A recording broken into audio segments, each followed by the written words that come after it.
nnukwu mmadụ Obi Tiger, anyị ekene gị. Anyị bịara na nke gị tata, anyị gbaga ajụjụ ọnụ ka ya bụ Ikeji Festival 2024 si aga. Biko, ị nwere ike iji ohere a kene Igbo niile n'ebe dị iche iche, gwakwana ha onye bụ. Igbo bụ Igbo mma mmanụ. Igbo bụ Igbo mma mmanụ. Izu ọgụ kwezuo. Afọ ahụ Maazị Obinna ya Ọkpareke, Ogbuehi Obi Tiger ọkpụrụ isi mba na-agbara agụ n'izu ọgụ, ọgbọ ọgụ nwanne, aha eji eje mba, aha akarị mara ebe n'ọhụ. Ndewo, anyị ekene gị. Biko, enwere ọtụtụ ajụjụ ndị mmadụ na-ajụ n'ụwa niile dị ebe dị iche iche. Ha na-asị Ikeji Festival a, ịma na-abịa n'asụ Igbo Ikeji, ọ dịghị ka ọnọjikọ unu na-eke na mmemme ahụ. A na-ajụ kedu ihe bụ Ikeji Festival. Ikeji Festival wee emume ndị arọ na-eme aịda n'oge a na-ebido ịkọ ji ma mgbe a na-ewe ihe ubi. O depend ndị bi like na arọ Chukwu a na-eme na Septemba, n'ebe awa n'izu ọgụ anyị na-eme na April. If you the difference, ndị a mgbe ji na-ebilite mgbe a na-akọ ji, mana kpota mkpe ewu gịnị ọ mgbe anyị ji ekene Chukwu eke bi n'ụwa, kene cheta nna nna anyị ha. Emume ahụ e mere mgbe ahụ n'Israel bụ mgbe ụmụ Israel na asị ha onye ruo mee gịnị ya kpaa ọkpa aja igbu anụ iwere ọbara ya tesị. Iwe ọchị ahụ ibe ọbụla ị na-ere anyị ya afụrịrị ebe egburu anụ, ihe afụrịrị ebe ọbara anụ dịgasị.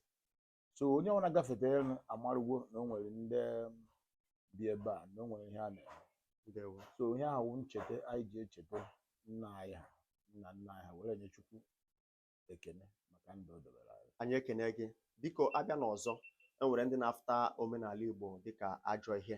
Ị nwere ike iji ohere a wee kọpụtara ndị mmadụ n'ebe dị iche iche ihe omenala Igbo bụ nakwa uru ọ bara maka ịkwalite ọnọdụ Igbo. Nwanne m, onye hụrụ omenala Igbo aza ajọ ihe na-eri ma sị na ihe ka ọ machasịghị ike. Ọ kwụghịtago ihe nna gị mere, nna nna gị mee ihe, ọnwụ ga-eme ya ọwụrụ arụ. Ọ kwụghịta mana ihe a na-ekwu ndị na-eje etinye aka n'ihe ọjọọ, nke ahụ ahụghị omenala. Onye na-egbu mmadụ na-eme nsi ahụghị omenala ka ọ na-eme.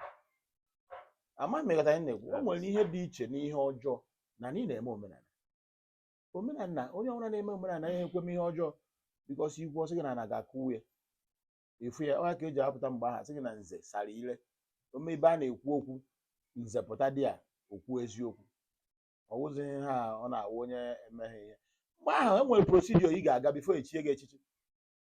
Imechọkwana na-akụ uwe gị so ya wụ omenala, ọwụghị ime ihe ọjọọ. Onye na-egbu mmadụ, onye na-akpa nsi na-eme arụ, ọwụghị omenala ka ọ na-eme.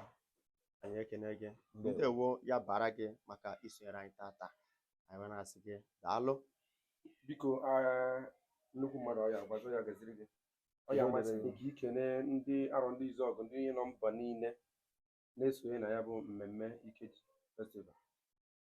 Yes, ụmụnne m ndị izu ọgụ na ihe emeghị onye. Ana m ekene unu ibe m ibe onye ebine. A sị m ngwa iji ekowu nke ọma akwana gị. Onye nwe anyị ga na-echekwa anyị, na-eche anyị ka ichekwa iche chara akwụkwọ ata.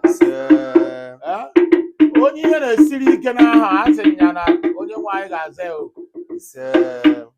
Onye nwaanyị, ọnwụrụ nwaanyị adịghị ime, o jelu ya bịa aka na anasị ya n'izu ọgụ ya gọzie ka ọ tụrụ ime mmụọ nwa.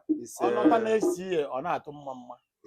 Ọkwa ịghọta na o meghị ihe ga-eme anyị. Onye gbuo n'aka na ya egbute ihe ọma, onye gbuo n'aka ekpe ya gbute ihe ọma. Ịhụ nwanne gị ma na ịhụrụ nwanne gị, echekwara ya echiche ọjọọ. Ichere nwanne gị echiche ọjọọ na-akụ uwe gị. So ka e were udo, ịhụnanya na aṅụrị wee na-ebi n'ụwa na uwe peka. Ndewo, ya bara gị, ya gazie.